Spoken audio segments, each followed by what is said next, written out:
Hello, children. Welcome to Storyland. Oh, am I glad to have you all here.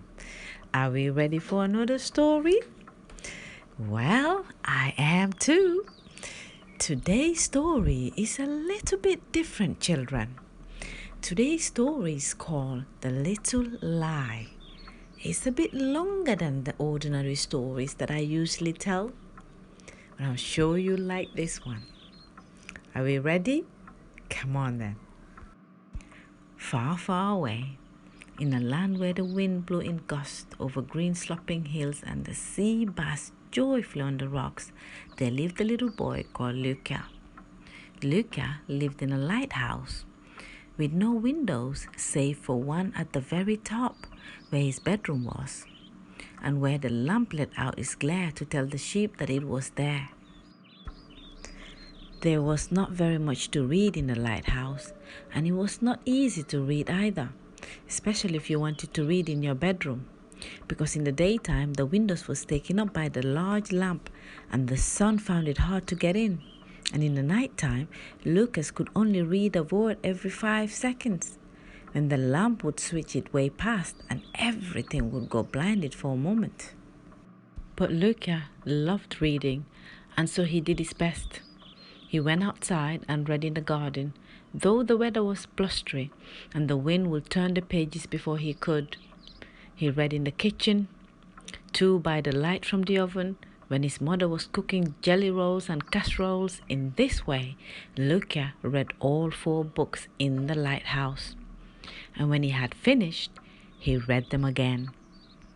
Yet, living in a lighthouse with only 4 books is no life for a small boy who loves to read. His parents misunderstood his yearning and thought only that he might be lonely. And so they met a little girl who lived in a passing submarine, and they invited her in to play with him.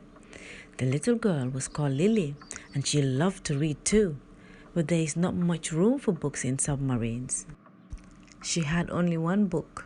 It was a book about the tides, because her father thought that if they could only fit one book into a submarine, it was a useful book to have that 2 people could read. Lily loved that book. It had a green cover, and it had marks on it because she carried it everywhere. Today, Lily appeared at the door to the lighthouse, clutching the book beneath her arm. "Hello," she said. "Hello," Luca replied. They looked at each other for a long while. Luca in the doorway and Lily on the step. "Are you going to invite her in?" said Luca's mom. And so he did.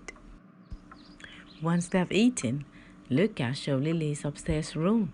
He showed her how the light spun on its base and lit up the whole of the sea. He showed her his 4 books. Lily looked at Luca's 4 books, but she did not show Luca her own book. She kept it very tight pressed beneath her arm. Luca wanted to ask her to look at it, but he did not know how to ask. At that moment, a huge commotion appeared on the horizon. It was a storm, a big, dark storm, striding across the whipped waves. Lily went very pale as she ran to the window. As she stood against it looking out, she was so worried that the book slipped out from under her arm and fell upon the cushions on the floor. But Lily didn't notice. "I have to go," she cried. "Mama and Papa are in the submarine." She ran down the stairs all the way to the bottom, and then sprinted across the lawn. Luca watched her little red shoe flying behind her as the storm came in. But although the storm was wild outside his window, Luca felt something very calm and quiet inside, because Luca had seen when Lily dropped the book. But for some reason, Luca hadn't told her. Although he could have, he just thought it wouldn't be so bad if he could borrow the book for a while. Lily wouldn't mind, it was just a book. The storm had passed, the sea was bleached and lank. As though tired, night fell early, and Luca did not tell his parents about the book. "Did you have a good time with Lily?" they asked. "Yes," said Luca. "What did you do there in your bedroom?" they asked. We looked at the lamp, he said. Luca said a little lie. It wasn't something very bad. He just didn't want his parents to know that he had read books with Lily because they might ask about her book. He didn't want them to know about Lily's book because they might tell him to take it back. Shall we read one of your books tonight before you go to bed? Asked his parents. No, Luca said. I'm feeling tired. But Luca wasn't feeling tired. That was another little lie. He wanted to read the book. He went back to his bedroom and read one word every time the lamp flashed past. By midnight, he was very tired and had only read 1/3 of the book. But what a wondrous book! He had never known so many things about the tides, when they came in and when they went out, what moon brought what creatures and what swell could take you to Germany or Guinea. As he turned each page, Luca realized that he never wanted to give the book back. He could see why Lily loved the book so much. Yet the next morning he was very tired. He got up for bed very late. His parents were surprised to see him so sleepy. Lily came by, they told him. She asked if she left her book here. Luca felt the blood rush to his face, but it felt like the words came by themselves. No, he said, I haven't seen any book. That was the biggest little lie, and it felt like they were coming on top of the other one now, like the waves in a storm. The next night, Luca intended to do the same thing as the first night. He snuck into his bedroom and read Lily's book. The word was as wonderful as ever. But this time, something felt a little different in Luca too. He felt strange when he turned each page. He kept imagining Lily in her submarine, floating in water, gazing at the black roof with no words on it. How lonely she must have felt without her special book. And now, Luca had 5. The following morning, the feeling inside him had grown, and it felt like a big hard lump in his belly, as big and hard as the beautiful book.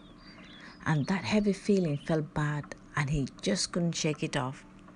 It followed him and made his feet drag. It made his smile strange when he smiled at his parent, and his eyes sting, as though he was opening them too wide or not wide enough. As the day passed, Luca slowly knew what he had to do.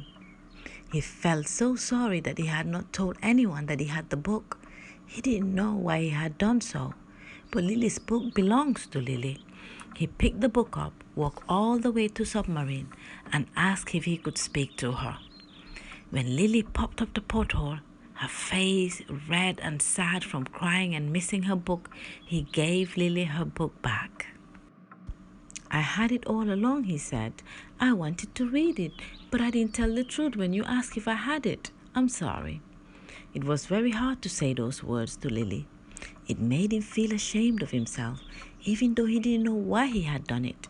He worried that Lily would think he was unkind. But instead, Lily's face beamed as she embraced her book once more.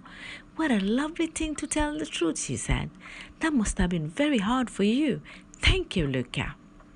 And Luca suddenly felt as tall as his lighthouse. Shall we read the book together? Lily asked. Luca and Lily became from that day forward the very best friend. Children, I hope you enjoyed that story. Thank you so much for listening to it. My name is Mama Odi. Until next time, bye-bye.